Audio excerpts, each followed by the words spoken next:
The SEC litigation against Ripple has had many ups and downs for both parties, but it now appears that the SEC is in a different position. Ripple and its executive Chris Larsen have now compelled the SEC to respond to specific issues, which might be a significant victory for Ripple. So before we get to the video, welcome back everyone to Crypto Millionaires, a channel where you get your daily dose of XRP. You know that we have announced a giveaway for your favorite XRP coin, so to participate, like the video, subscribe to the channel, and turn on the post notifications. Watch the video till the end for more chances to win the huge amount of your favorite coin. In today's video, you will know all about the motion filed by Ripple to compel the Securities and Exchange Commission's interrogatory responses. You will know about why the SEC is in a difficult situation and how hard Ripple is trying to expose it. So according to James K. Filan, an attorney who closely follows the Ripple SEC lawsuit, the blockchain company has filed a motion to compel responses to interrogatories regarding SEC's Howey Test blanket application theory. This motion is from Ripple, and its co-founder Chris Larsen and Brad Garlinghouse, the CEO of Ripple Labs, refused to be a part of it. The attorney tweeted, "Defendants Ripple and Larsen file motion to compel the SEC to answer interrogatories identifying the SEC's theories of how the Howey Test applies to virtually all the defendants' transactions in XRP over the last 8 years." Now this is something really interesting, and that is pointing in the direction of a settlement or the SEC defeat. Whatever you call it, the defendants allege that the SEC Howey Test theoretically applies to all digital transactions in XRP throughout an 8-year period. Ripple's previous attempt to figure out how the SEC claims Howey relates to all these transactions failed because the SEC refused to disclose any details. Let's take a look at what the latter shared by James K. Filan. On December 22, 2020, the Securities and Exchange Commission commenced this unprecedented enforcement action, alleging that virtually all of the defendants' transactions in XRP over an 8-year period were investment contracts under SEC v. W.J. Howey Co. The SEC further alleged that the defendants' multifarious transactions during this period were part of a single integrated distribution of securities subject to regulation under Section 5 of the Securities Act of 1933. As we have already said, what Ripple and Chris Larsen are attempting to convey here is that the SEC claims that all of these transactions over the last 8 years have violated the Howey Test. Next, they said, the SEC, however, has resisted any attempt to pin down its theory of the case. Defendants served interrogatories pursuant to local rule, seeking to identify the ways in which the SEC contends Howey applies to all of these transactions. The SEC has refused to provide this information, contending that defendants are seeking irrelevant information. But, as set forth below, each of the defendants' interrogatories is properly designed to elicit binding statements from the SEC necessary to narrow the scope of litigation, reduce the element of surprise, and serve as admissions for trial. Ripple wanted to know how to make the transactions according to the Howey Test and how they cannot be securities.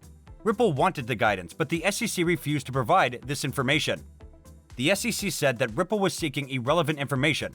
According to Ripple, in the eyes of the SEC, XRP, Bitcoin, and Ether were considered equivalents. They have been trying to get the answer for a long time, but the Commission consistently evades answering. The letter further stated, defendants' interrogatories seek, as Rule 33 permits, binding representation from the SEC as to how it contends Howey applies to this case, as well as identification of the factual support, if any, for those contentions. This letter is applying pressure to the SEC, which previously had been vague about its deliberative process. This step of the motion, like many others before it, aims to bolster Ripple's claim that the SEC failed to provide adequate warning that XRP may be considered a security, and thus fall under the regulator's jurisdiction. In the letter, the payments giant had also asked the SEC whether ETH is a security, the interrogatory number 6. The letter said, state whether you contend that Bitcoin and/or Ether are securities within the meaning of Section 2 of the 1933 Securities Exchange Act, and identify with particularity the evidence, including any documents, on which you rely for that contention. The SEC refuses to respond to this interrogatory on the grounds that the legal status of Bitcoin and Ether are not relevant to this case. Attorney Jeremy Hogan even shared his views that this line of questioning is amazing, in that it weakens the SEC's case regardless of the answer delivered. He tweeted, "Busy at work yesterday, so I missed this amazing filing from Ripple. Its motion to compel responses to interrogatories. For example, Ripple asked the question we have asked to Chair Gensler, is Ether a security? And they haven't yet, but I believe the SEC will be forced to answer." This question has put the U.S. Securities and Exchange Commission in a difficult spot. No matter how they answer it, this is a difficult situation for the regulatory authority. SEC Chairman Gary Gensler refused to answer the same question at the Aspen Security Forum last month. His remarks backed up the notion that the SEC doesn't want to be exposed anymore. The SEC, however, is stumped about squirming out of a response now that the issue has been established in a court setting. Hogan further states, the answer to this question, is Ether a security, is so difficult for the SEC. If the answer is no, then it opens the door for Ripple to compare XRP to Ether. And as we know, only Ethereum had an ICO. Yes is not a politically fathomable answer for the SEC. He explained, if the SEC answers is Ether a security with "we have not determined yet," which is what I think the answer will eventually be from them, then that plays into the Ripple's fair notice defense argument. For Ripple, the "is Ether a security" question is a win, win, or win. Ripple's fair notice defense would be strengthened by a response along the lines of the Ether status that has yet to be defined. A question arises here.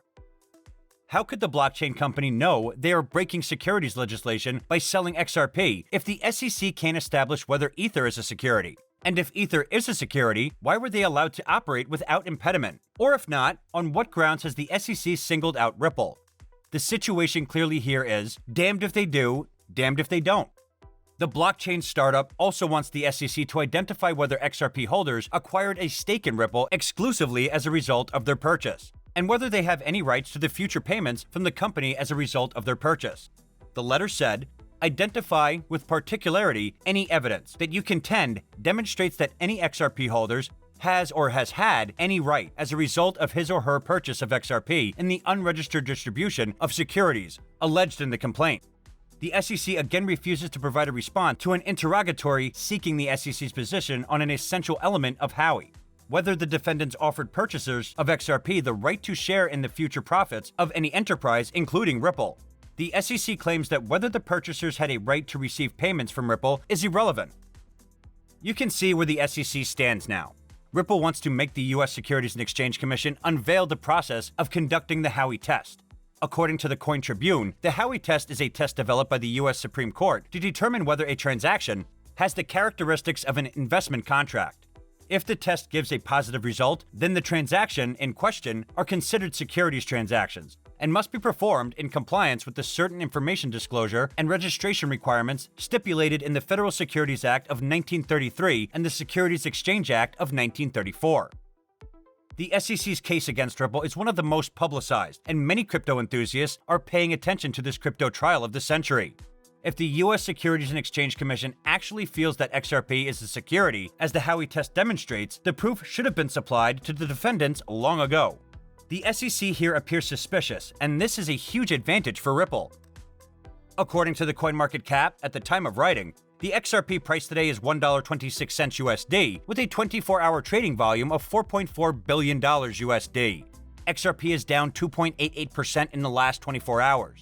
The current CoinMarketCap ranking is number 6, with a live market cap of $59 billion USD.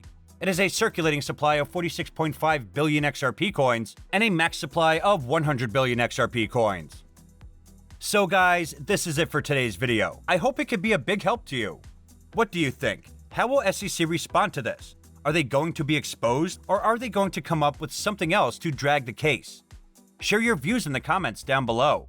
Don't forget to participate in the giveaway, click the bell icon, and thanks for watching.